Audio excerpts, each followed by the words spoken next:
AP assembly ప్రాంగణంలో chief విప్ల కోసం నిర్మించిన భవనాన్ని స్పీకర్ చింతకాయల అయ్యన్న పాత్రుడు గురువారం ఉదయం ప్రారంభించారు.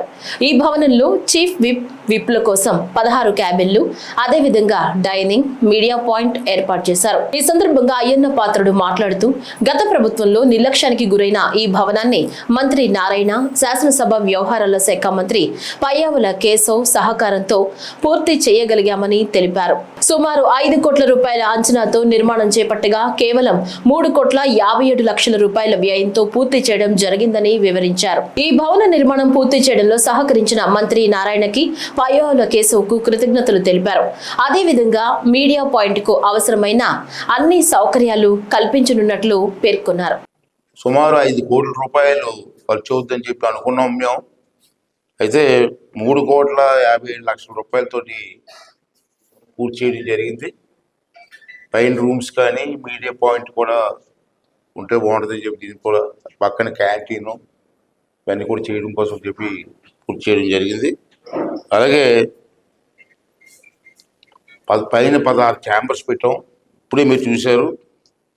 ఈ విషయంలో నిర్మాణం చేపట్టిన విషయంలో పూర్తిగా నారాయణ గారు అయితే నేను లేకపోయినా 2-3 సార్లు వచ్చి చూశాను. నేను ఊళ్ళో లేనప్పుడు కూడా అంత తీసుకొని దీనికి నిర్మాణం చేసేట నారాయణ గారికి సహకరించి నారాయణ గారికి, అదే ఫైనాన్స్ మినిస్టర్ గారికి కూడా మనస్ఫూర్తి ధన్యవాదాలు తెలుపుకుంటూ, అలాగే మీడియా వారికి కూడా ఇక్కడ కావాల్సిన సదుపాయాలన్నీ కూడా ఏర్పాటు చేయాలని చెప్పి అనుకుంటున్నాం. సిట్టింగ్కి మీకు నోట్స్ రాసుకోవడానికి కానీ కూర్చోవడానికి కానీ అన్ని ఏర్పాటు చేయాలని, ఇంకా చేయవలసిన ఫర్నిచర్ అయితే తీసుకోవాల్సిన అవసరం ఉంది.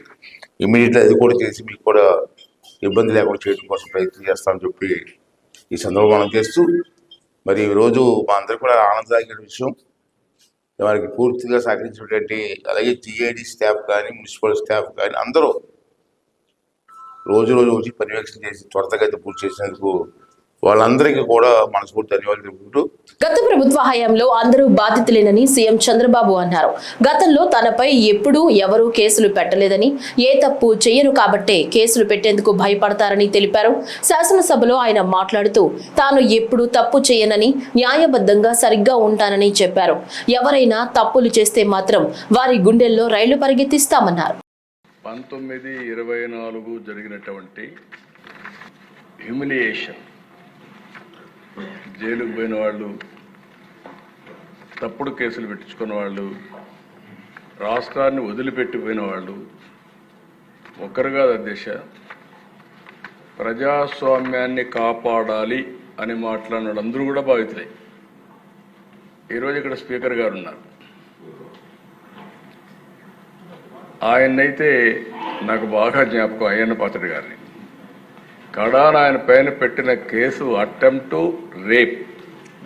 ఈ వయసులో ఆయన పైన దట్ ఈస్ ది ట్రీట్మెంట్.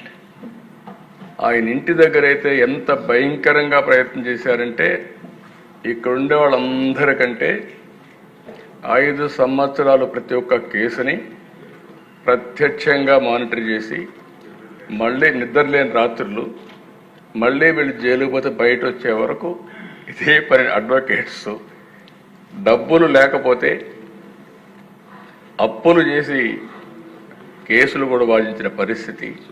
ఇలాంటి అనేక అప్ టు సుప్రీంకోర్టు లాయర్స్ అధ్యక్ష అవన్నీ చేశాం.